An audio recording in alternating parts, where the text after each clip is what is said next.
Hello friends, welcome to my channel study blog with Shivendra. देखिए, आज के वीडियो में हम लोग बात करेंगे 9 माइनर एक्ट्स के विषय में। आपको पता होगा कि सबसे पहले तो यूपी जुडिशरी में जो मेंस का पेपर था उसमें संशोधन कुछ किया गया, कुछ परिवर्तन किया गया और 9 माइनर एक्ट को वहां शामिल किया गया। कहाँ? जीएस पेपर में जो फर्स्ट पेपर आया आपका उसमें 9 माइनर एक्ट को शामिल किया गया। अब नोटिफिकेशन के माध्यम से यह पता चला कि अब प्री में भी 9 माइनर एक्ट को शामिल कर दिया गया है। तो अब प्रश्न यह उत्पन्न हुआ, जो स्टूडेंट्स के मन में यह प्रश्न रहा कि भाई अब प्री में हम इतनी जल्दी कैसे 9 माइनर एक्ट को कंप्लीट करेंगे। तो यहाँ पर कई लोगों का फोन आया, व्हाट्सएप आ रहा था, तो मैंने सोचा कि क्यों ना 9 माइनर एक्ट जो हैं उसको पढ़ा दिया जाए। भले ही थोड़ा टाइम लगेगा क्योंकि खुद को पढ़ना होता है, तैयार करना होता है, तब जाके हमें आपको पढ़ाना होता है। ठीक है, तो पढ़ेंगे और पढ़ाएंगे और 9 माइनर एक्ट को अच्छे से पढ़ाएंगे और इस कदर पढ़ाएंगे कि वो जो 9 माइनर एक्ट है ना, आप उंगलियों पे नचाएंगे कि किस सेक्शन में क्या बातें कही गई। एक बार कोई नाम ले लिया किसी अधिनियम का तो आप उसको पूरा नचा डालेंगे कि इस अधिनियम के सेक्शन में ये बातें कही गई हैं। ठीक है, ये पूरी कोशिश रहेगी मेरी कि इस कदर से मैं पढ़ाऊं कि ये पूरी चीज़ें आपको याद हो जाए, क्योंकि भले ही जीएस में ये शामिल किया गया है मगर इसका रोल बहुत ही अहम होगा। भले ही थोड़ा सा जीएस आप कम करके आए मगर इसमें आप अपना पूरा जो एनर्जी है पूरा लगा के आएंगे। ठीक है, तो चलिए देखते हैं 9 माइनर एक्ट आखिर है क्या और क्या क्या हमें इस एक्ट में पढ़ने हैं। सबसे पहले आप समझ लीजिए, जो 9 माइनर एक्ट है ना, आपको नाम याद होने चाहिए कि उसका नाम क्या है, किस सन में वो अधिनियम आया है, कितने सेक्शंस हैंगे, ये सब बेसिक चीज है, ये याद होनी चाहिए। ये मैं याद करा दूंगा आपको। ठीक है, यहाँ इधर अभी निगाह मत दौड़ाइएगा, आप इधर ही रहिएगा, मैं बताते चल रहा हूँ। एक बार सरसरी निगाह से मैं बता ले जा रहा हूँ, फिर आपको मैं इन एक्ट्स के जो मूलभूत चीज है, जो उनके प्राण है, किस लिए इनको लाया गया है, एक सार के रूप में थोड़ा सा आज मैं बता दूंगा। ठीक है, एक ट्रेलर भर मैं आज की वीडियो में आपको दे जाऊंगा, जिससे आपको लगेगा कि इतना ज्यादा दमखम नहीं है इस 9 माइनर एक्ट में, खाली 9 कहने के लिए है।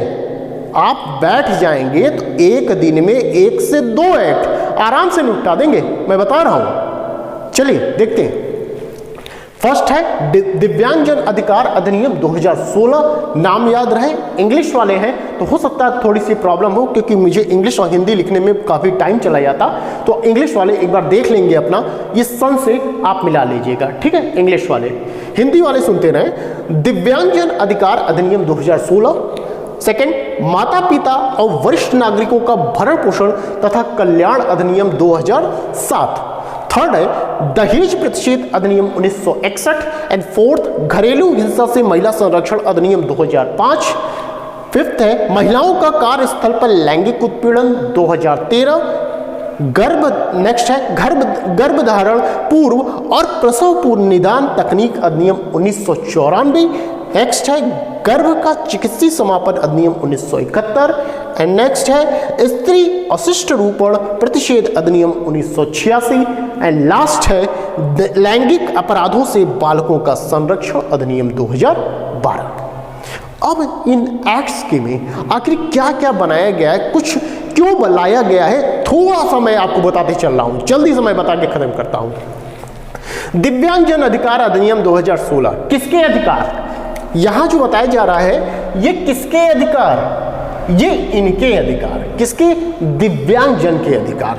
अब बात उठती है दिव्यांगजन कौन है? दिव्यांगजन वह व्यक्ति होते हैं जैसे एक सामान्य व्यक्ति जो अपने दिनचर्या में सभी काम कर सकता है, सक्षम होता है, खेल कूद सकता है, दौड़ सकता है, खाना खा सकता है आराम से, मतलब सब चीजें कर सकता है, लेकिन वह व्यक्ति जो अक्षम है किन्हीं भी कारणों से, चाहे वो एक्सीडेंट हुआ हो या वो जन्म पैदाइशी हो, ऐसा हो, किसी भी कारण से वो अक्षम है और एक सामान्य व्यक्ति के तरह भौतिक या शारीरिक चीज़ों को करने में असमर्थ है, तो ऐसे व्यक्ति को हम क्या कहेंगे?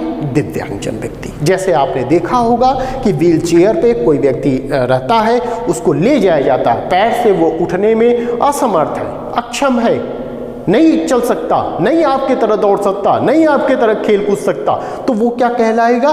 दिव्यांगजन व्यक्ति। आंख से नहीं देख सकता, आपकी तरह पढ़ लिख नहीं सकता, ठीक है, आंख की रोशनी नहीं है, एक्सीडेंट के कारण किसी का हाथ कट गया, किसी का पैर कट गया, तो ऐसे व्यक्ति कौन होंगे? ऐसे व्यक्ति को हम दिव्यांगजन व्यक्ति कहेंगे। और इन्हीं व्यक्तियों को विधायिका के द्वारा कुछ राइट्स प्रदान किए गए हैं और इन्हीं राइट्स के विषय में, इन्हीं लोगों के विषय में हम लोग इसी फर्स्ट जो हमारा है ये एक्ट, इसमें हम लोग पढ़ेंगे, ठीक है। चलिए सेकंड देखते हैं, माता पिता और वरिष्ठ नागरिकों का भरण पोषण तथा कल्याण अधिनियम 2007। माता पिता क्या करते हैं? बच्चों को पालते हैं, पोसते हैं, बड़ा करते हैं, पढ़ाते हैं, लिखाते हैं, वो बड़ा करते हैं और अपनी जिम्मेदारियों का अच्छे ढंग से निर्वहन करते हैं। और बच्चा जब बड़ा हो जाता है तो उन्हीं जिम्मेदारियों को अचानक भूल जाता है और उन्हें अकेला छोड़ के निकल जाता है अपना, ठीक है। फिर वो नहीं सोचता, सबकी नहीं बात करता, कुछ लोग ऐसे हैं, तो वो ये नहीं सोचता कि जिन्होंने जिंदगी भर अपना समय मेरे पीछे लगा दिया और आज मैं उन्हें छोड़कर अकेला चला जा रहा हूं, तो वो अकेले ना जाने पाए, इसलिए ये अधिनियम लाया गया है कि भैया जो लड़के हैं, जो बच्चे हैं, वो मेंटेनेंस दें अपने माता पिता को। अगर उन्होंने रात दिन एक करके आपको पाला पोसा है, तो अब आपकी बारी है कि आप अपने माता पिता को मेंटेनेंस दें, उनका रख रखाव करें, पालिए पोषिए, अब आपकी बारी है। तो इस संबंध में ये अधिनियम लाया गया है। क्या लिखा गया? माता पिता और वरिष्ठ नागरिकों का भरण पोषण, ठीक है, ये भरण पोषण अधिनियम के द्वारा दिलवाया जाएगा। यहां पर उनको दिलवाया जाएगा, किनको? जो बुजुर्ग हैं, जो वृद्ध हैं, उनको भरण पोषण की बात यहां की गई है। इसमें क्या क्या कैसे कैसे दिलवाया जाएगा, इन्हीं के संबंध में पूरा मेंटेनेंस के विषय में हम लोगों को इस अधिनियम में पढ़ना है। नेक्स्ट चलते हैं, दहेज प्रतिषेध अधिनियम 1961। ये जब ये अधिनियम बना था और आज तक ये चला आ रहा है रीति, दहेज की मांग आज भी प्रथा चली आ रही है। ये भले ही आप दहेज कह के ना लें, मगर दूसरे माध्यम से आदमी दहेज ले ही लेता है। तो इस अधिनियम के द्वारा इस प्रथा को, जो दहेज प्रथा है, इसको खत्म तो नहीं कर पा रहे हैं, लेकिन हाँ कुछ हद तक इस पे लगाम लगाने की कोशिश जरूर की जा रही है, ठीक है। तो इस दहेज के संबंध में हम लोग इस एक्ट में पढ़ेंगे। अब चलते हैं, यहाँ क्या है, देखिए यहाँ क्या हमें पढ़ना है, यहाँ हमें दिव्यांगजन पढ़ना है कि इनके विषय में, और यहाँ मेंटेनेंस के विषय में पढ़ना है, यहाँ क्या पढ़ना है, दहेज के विषय में पढ़ना है, और फोर्थ हमारा किसके विषय में, घरेलू हिंसा के संबंध पढ़ना है। घरेलू हिंसा से महिला संरक्षण अधिनियम 2005, ये एक्ट ही अपनी कहानी अपनी जुबानी कह जाता है। वो कहता है, वो बताता है कि मैं क्या हूं, किस लिए मैं आया हूं, ठीक है। तो ये क्या कह रहा है, घरेलू हिंसा से महिला संरक्षण अधिनियम, अर्थात कि महिलाओं का संरक्षण किससे, घरेलू हिंसा से। जो घर में, जो ससुराल में उनका शोषण हो रहा है, हिंसा की जा रही है, वो जरूरी नहीं है कि उसके पति के द्वारा की जाए, उसके सास के द्वारा की जा सकती है, ससुर के द्वारा की जा सकती है, रिश्तेदार के द्वारा की जा सकती है। किसी भी माध्यम से, किसी भी व्यक्ति के द्वारा यदि किसी महिला के साथ हिंसा की जा रही है, तो उससे संरक्षण कैसे प्राप्त किया जाए, कैसे वो संरक्षण लेगी, तो उसके संबंध में यह अधिनियम आया गया है कि उसको कैसे संरक्षण प्रदान किया जाए। तो इसके संबंध में हम लोग पढ़ा जाएगा। नेक्स्ट देखते हैं, महिलाओं का कार्यस्थल पर लैंगिक उत्पीड़न।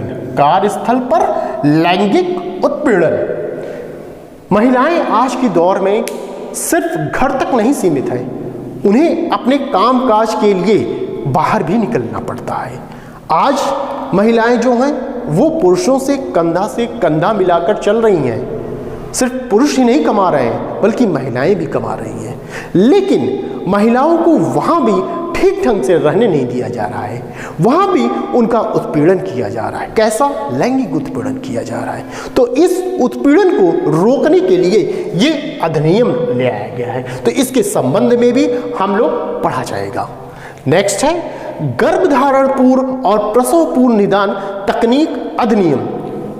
यहां क्या है इसको समझिएगा, इस एक्ट क्या कहना चाह रहा है। आप बस बातें समझ लेंगे ना तो आप समझ जाएंगे कि इस एक्ट का मर्मभूत जो है आप पूरा समझ लेंगे यदि इन बातों को समझ ले रहे हैं। ये क्या कहना चाह रहा है एक्ट? गर्भधारण पूर्व और प्रसव पूर्व निदान तकनीक अधिनियम। इसमें कहा जा रहा है कि पहले क्या था, गांव में जो था वो, फिलहाल शहर में भी कई जगह है कि जो गर्भ में है, स्त्री के गर्भ में क्या लड़का है या लड़की है, ये पता लगाने के लिए यहाँ पर रोक लगाई गई है कि आप पता नहीं लगाएंगे कि लड़का है या लड़की है। ये गलत तरीका है। क्यों गलत तरीका है अभी आने वाला अधिनियम बताएगा, ठीक है। तो ये पता लगाने से यहाँ पर रोका गया है कि आप पता नहीं लगाएंगे कि किसी स्त्री के गर्भ में लड़का है या लड़की है, ठीक है। ये यहाँ पर रोक लगाई गई है। नेक्स्ट कहता है गर्भ का चिकित्सीय समापन अधिनियम 1971। अब इन्हीं की बातों को एक कदम आगे ये बातें कर रहे हैं। क्या कह रहे हैं? गर्भ का चिकित्सीय समापन ध्यान रहे, यहां क्या है? प्रसव पूर्व निदान की बात की गई, ठीक है। मतलब गर्भ में जो बच्चा है उसका पता लगाने के गर्भधारण पूर्व और प्रसव पूर्व निदान तकनीक अधिनियम, इस पे रोक लगाई जा रही है कि आप पता नहीं लगाएंगे कि बच्चा लड़का है कि लड़की है। क्यों नहीं पता लगाएंगे? अब यहां बता रहे हैं गर्भ का चिकित्सीय समापन, किसका? गर्भ का। आप पता लगा लेंगे, पता चला कि लड़की है, आप क्या करेंगे? भैया मार डालो इसको, लड़की है। क्यों? गांव में अधिकतर चलता है कि भाई लड़की है, लड़की वंश लेके आगे नहीं बढ़ेगी, लड़का रहेगा तो लड़का वंश आगे बढ़ाएगा। ये एक छोटी मानसिक स्थिति लोगों में अभी भी है। ये पता लगा के, यहां पर पता लगा के क्या करते हैं, उस लड़की को हमेशा के लिए मिटा देते हैं, लेकिन वो भूल जाते हैं कि वही लड़की है, उसी लड़की के देन से ही वंश आगे बढ़ता है। यहां ये लोग भूल जाते हैं, ठीक है। तो यहां पे हमें क्या पढ़ना है? गर्भ का चिकित्सीय समापन। यदि कोई गर्भ में यह पता करता है कि लड़की है लड़का, और पता चलने के बाद आप किसी बच्चे को गर्भ में ही समाप्त करवा दे रहे हो, तो इस अधिनियम के अंतर्गत कितना दंड का प्रावधान किया गया है, इसमें क्या चीजें बताई गई हैं, उससे संबंधित हम लोग इस अधिनियम में पढ़ा जाएगा। नेक्स्ट है स्त्री अशिष्ट रूपण प्रतिषेध अधिनियम। ये समझिए आप क्या कहा, स्त्री अशिष्ट, ठीक है। इसमें ये कहा जा रहा है कि किसी भी महिला की फोटो आप कहां, मैगजीन पर, पेपर पर या अन्य जगह, या आप उसकी चित्र बनवा देते हो, कैसी? जो सामान्य लोगों के मन में अच्छा छाप न छोड़ पाए, मतलब कि एक न्यूड आप समझ लीजिए तस्वीर आप उसकी बना देते हो, उसकी बिना सहमति के आप उसका यूज कर ले रहे हो, उसकी फोटो की, ठीक है। तो इस पर रोक लगाई गई है कि ऐसा आपने फोटो बनवा दिया है या ऐसा उसकी फोटो मैगजीन में छाप दी है जिससे कि उसकी आत्मा को ठेस पहुंची हो या उसको किसी प्रकार का नुकसान हो रहा है। तो इस चीज को रोकने के लिए यहां पर यह अधिनियम बनाया गया। स्त्री अशिष्ट रूपण प्रतिषेध मना किया गया है, रोका गया है। अधिनियम 1986 लाया गया कि आप उसकी बिना अनुमति के किसी की फोटो, किसी महिला की फोटो आप पेपर में या मैगजीन में या दीवार पर नहीं लगाएंगे, ठीक है। उसकी इजाज़त लीजिए, और फोटो भी लगाएंगे तो सही तरीके से लगाएंगे। ऐसा नहीं है कि आप न्यूड फोटो या कम कपड़े की फोटो आप लगा दे रहे हो, तो ये समाज पर और उस महिला पर गलत प्रभाव जाता है, ठीक है। इसी चीज को रोकने के लिए ये अधिनियम लाया गया है। इसमें हम लोग इसी से संबंधित मैटर को पढ़ा जाएगा। लास्ट, लैंगिक अपराधों से बालकों का संरक्षण अधिनियम। किससे? समझिए, लैंगिक अपराधों से। किसका? बालकों का संरक्षण। यहां आप समझिएगा कि ये कब आ रहा है? 2012 में आ रहा है, ठीक है, 2012 में आ रहा है। 2012 से पहले क्या था? बालकों से संबंधित कोई अधिनियम, कोई कानून नहीं था हमारे यहाँ। कोई भी जो कानून था स्त्री से संबंधित था, स्त्री की लज्जा भंग कर दिया, हाँ, उसके साथ कुछ गलत व्यवहार कर दिया, तो उसके लिए कानून था। बट छोटे छोटे बच्चे जो 18 वर्ष से कम आयु के हैं, उनके साथ कोई गलत बर्ताव कर दे तो उसके संबंध में कोई कानून नहीं था। मैंने पिछले भी जब मैं पढ़ा रहा था तो आपको मैंने बताया था कि कानून का या विधि का जन्म तभी होता है जब समाज में उसकी डिमांड होती है। तो यहाँ क्या है? यहाँ उस समय डिमांड थी। बच्चों का शोषण इस हद तक बढ़ गया था कि इस कानून को लाना पड़ा। शोषण मतलब लैंगिक अपराध से संबंधित उनके साथ होने लगे, लैंगिक अपराध उन बालकों के साथ होने लगे, छोटे छोटे बच्चों के साथ। यहाँ ध्यान रहे आपको कि जो लैंगिक अपराध है वो सिर्फ लड़की ही नहीं, लड़का भी शामिल है। अर्थात कि इस अपराध के अंतर्गत लड़की या लड़का दोनों के साथ ये अपराध किया जा सकता है। ये ध्यान रहे, ये सिर्फ लड़की के साथ नहीं, लड़के के साथ भी हो सकता है। तो यहाँ 18 वर्ष के अंदर दोनों शामिल माने गए हैं, बच्चा भी मतलब लड़की भी और लड़का भी। तो इन अपराधों को रोकने के लिए ये अधिनियम लाया गया है, क्योंकि जो बच्चे होते हैं वो नाजुक होते हैं, वो समझ इतनी परिपक्व नहीं होती कि वो बता पाए कि मेरे साथ क्या हो रहा है। तो गलत तरीके का बर्ताव ना हो पाए उन बच्चों के साथ, क्योंकि मानसिक अवस्था उनकी उतनी अभी शक्तिशाली नहीं होती, वो इतना परिपक्व नहीं होते कि चीज़ों को समझ पाए। तो इन सब चीज़ों को रोकने के लिए यह अधिनियम लाया गया है। तो इस तरह मैंने बताया आपको नव अधिनियम का जो मर्मभूत है, ठीक है, वो हमने आपको बताया कि क्या क्या चीज़ें हैं। अब समझिए, अब मेन पॉइंट पे हम आते हैं। ये तो हमने बताया पूरा अधिनियम के बारे में। अब आप एक चीज और समझिए, जैसे हमें याद करना है इसको, कैसे हम याद करेंगे, कैसे हम याद करेंगे? आप समझिए, पहले ये कौन सा एक्ट आ रहा है? दिव्यांगजन अधिकार अधिनियम 2016, क्लियर? ये 2016 सबसे नया एक्ट 2016 पहले नंबर पे है। सबसे ज्यादा सेक्शन, ये सेक्शंस है, सबसे ज्यादा सेक्शन इसमें है, 102 सेक्शन है। ध्यान रहे, 102 सेक्शन सबसे पहला, आप याद कर लीजिए इसको। उसके सबसे ज्यादा सेक्शन किसमें है? दिव्यांगजन अधिकार अधिनियम में है। सबसे नया एक्ट कौन है? यही है। क्लियर? पहली चीज याद हो गई। दूसरा चीज, अच्छा पहली चीज में अगर ये भी भूल जाए कि मान लीजिए दिव्यांगजन अधिकार अधिनियम हमने पढ़ा, सेक्शन कितने थे, हो सकता है माइंड है भूल जाए, इतने सेक्शन आपको याद भी करने होते हैं। कैसे आप पकड़ेंगे इस चीज को? तो ट्रिक देखिए आप। क्या नाम बताया? दिव्यांगजन अधिकार अधिनियम 2016। यहां क्या है देखिए, 216 में 201 लीजिए, इसी को उलट दीजिए, 102, 201 को उलटिए, 102 सेक्शन।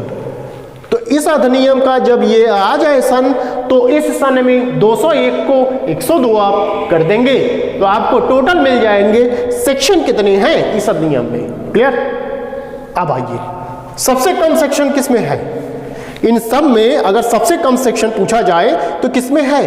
कहां गया 8? ये देखिए, यहां सबसे अधिक, यहां सबसे कम, यहां 7वें नंबर का। ठीक है, क्या है? गर्भ का चिकित्सीय समापन अधिनियम। इसमें बताया गया है समाप्त करना है, समाप्त जब लास्ट मोमेंट होता है तभी समाप्त करते हैं, तो समाप्त करना है 7वें नंबर पे, यही सबसे कम है। ठीक है, 8 सेक्शन। इसको कैसे पकड़ेंगे? जैसे ये पकड़े हैं वैसे इसको पकड़ लीजिए। गर्भ का चिकित्सीय समापन अधिनियम क्या बताया गया? 1971 1971 अब 71 में 7 + 1 करिए, कितना आया? 8 आया। तो यहां क्या है? यहां 8 सेक्शन है।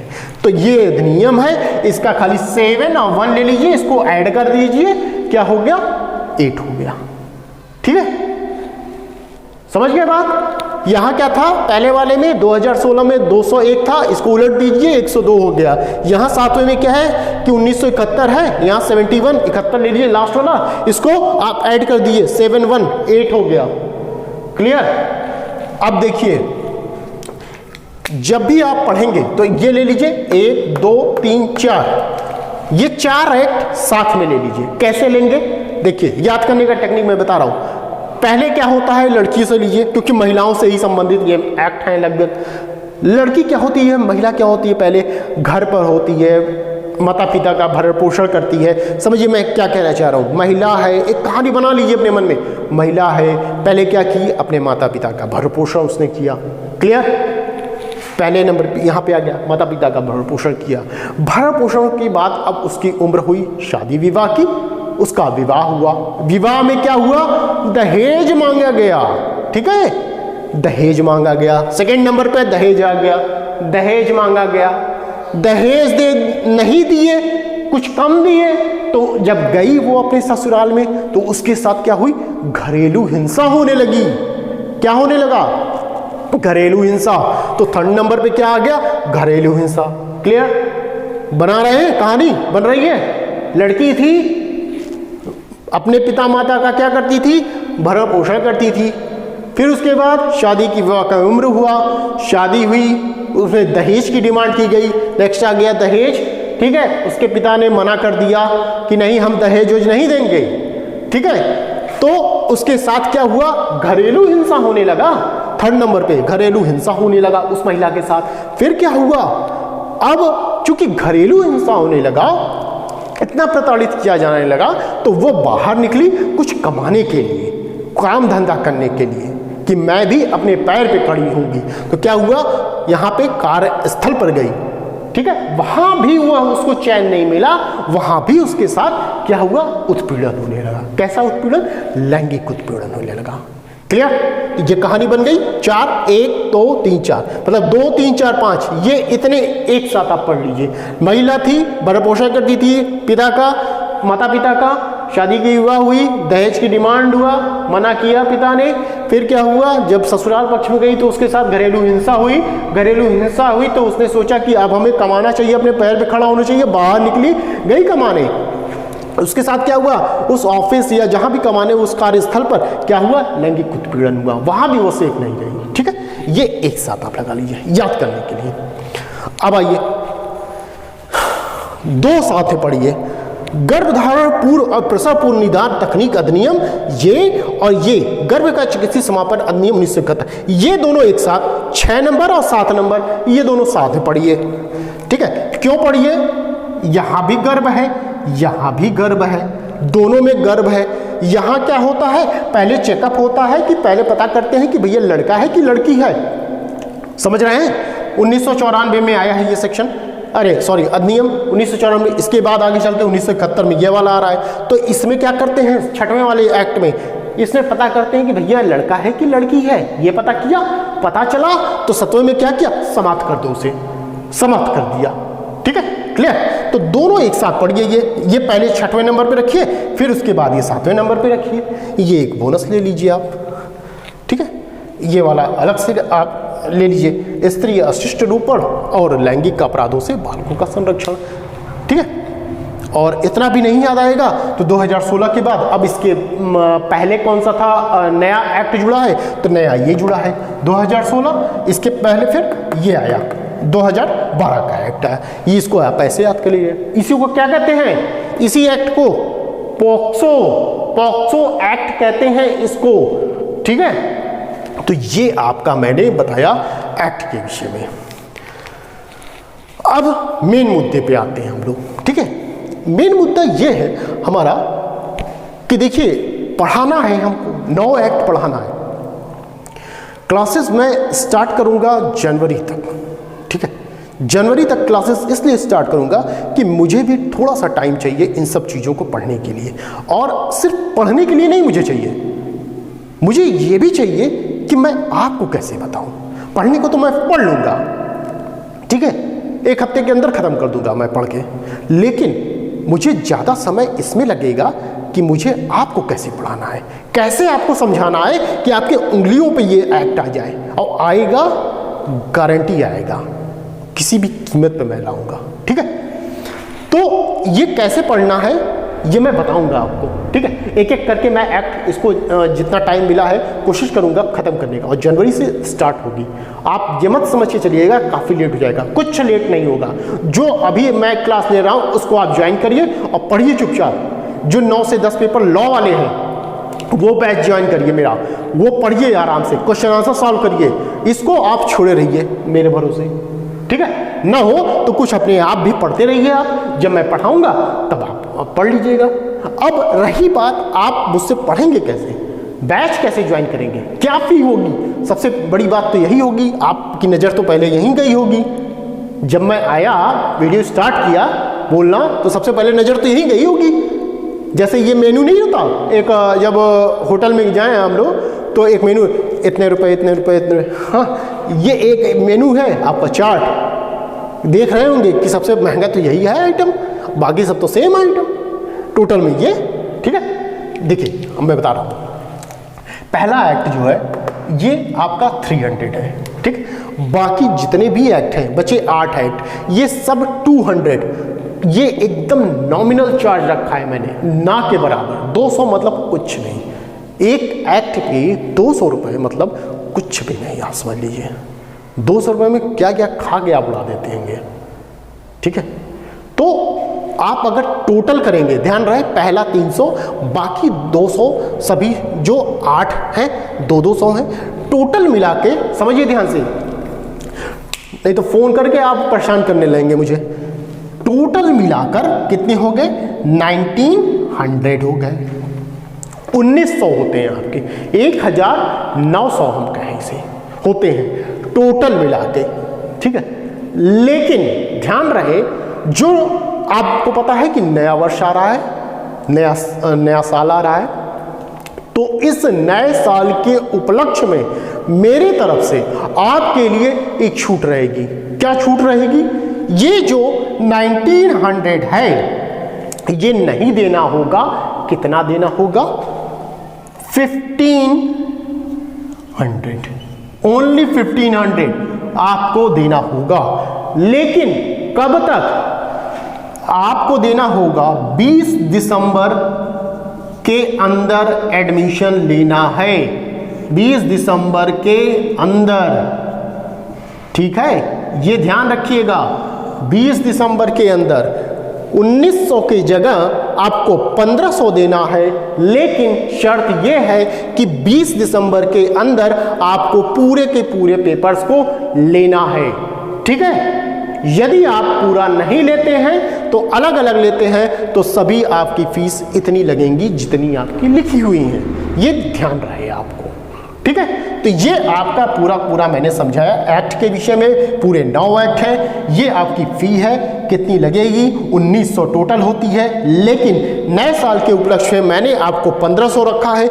ये भी आपका 20 दिसंबर तक है, वैलिड रहेगा। 20 दिसंबर के बाद जो भी एडमिशन स्टूडेंट लेगा वो 1900 पे करेगा, ये ध्यान रहे। क्लियर? अब एडमिशन कैसे लेंगे आप ये मेरा मोबाइल नंबर है दोनों, ये पहला और दूसरा, कोशिश करिएगा पहले वाले पे ही व्हाट्सएप या कॉल करके आप मुझसे संपर्क कर सकते हैं। कोई भी क्वेरी होगी आप मुझसे यहाँ पर संपर्क कर सकते हैं। ओके, और एक टेलीग्राम ग्रुप है हमारा, इसको जरूर ज्वाइन कर लीजिएगा, शिवेंद्र लॉ स्टडी के नाम से टेलीग्राम ग्रुप है, इसको जरूर ज्वाइन कर लीजिएगा। और जो मैं एक्ट पढ़ाऊंगा उसको याद तक करा के छोड़ूंगा मैं। ठीक है, जैसे सॉरी, जैसे एक एक्ट अगर हो गया तो कोशिश करूंगा इस एक्ट को पूरी तरह से याद करा दूं। याद कराने की जिम्मेदारी मेरी, मैं याद करा के छोड़ूंगा, किसी भी कीमत पर मैं याद कराऊंगा आपको। ठीक है, और वादा है कि आप क्वेश्चन ना के बराबर आप छोड़ के आएंगे। ठीक है, और मान लीजिए कि 75 हम मान के चलते हैं, चलिए 100 नंबर यदि जीएस का आता है तो 50 नंबर यदि इधर 9 माइनर एक्ट में आता है तो आप कम से कम गिरी हालत में 40 प्लस करके ही आएंगे। गिरी हालत में मिनिमम, एकदम मिनिमम 40 प्लस कहीं नहीं गया है, ये मान के चलिए आप, ठीक है। 40 में बहुत ही कम कह रहा हूँ, बहुत कम कह रहा हूँ, ठीक है। तो 40 प्लस मान के चलिए, 40 प्लस कम नहीं होते हैं आपके नंबर्स। तो यही चीज़ें मुझे बतानी थी आपको कि 9 माइनर एक्ट्स मैं शुरू करने जा रहा हूँ, जनवरी से आपका स्टार्ट होगा। और रही बात लॉ की, तो लॉ मेरी क्लासेस चल रही हैं, लगभग मैंने कंप्लीट कर दिया है। कुछ पेपर अभी बाकी हैं, 1-2 पेपर बाकी हैं और सभी कंप्लीट हो गए हैं। यदि एडमिशन लेना होगा, ज्वाइन करना होगा, अभी भी टाइम है, तुरंत आप ज्वाइन करिए, अब वेट मत करिए आप, ठीक है, तुरंत ज्वाइन कर लीजिए। इस समय सीपीसी और आईपीसी चल रही है, आईपीसी बस कंप्लीट होने वाली है, 1-2 दिन में कंप्लीट हो जाएगी, उसके बाद मैं नया पेपर लगाऊंगा, ठीक है। तो क्लास ज्वाइन करनी होगी तो प्लीज़ इस पर कॉल करके आप ज्वाइन कर सकते हैं, ठीक। तो बस आज के लिए इतना ही, फिर मिलते हैं नेक्स्ट वीडियो में। Thank you.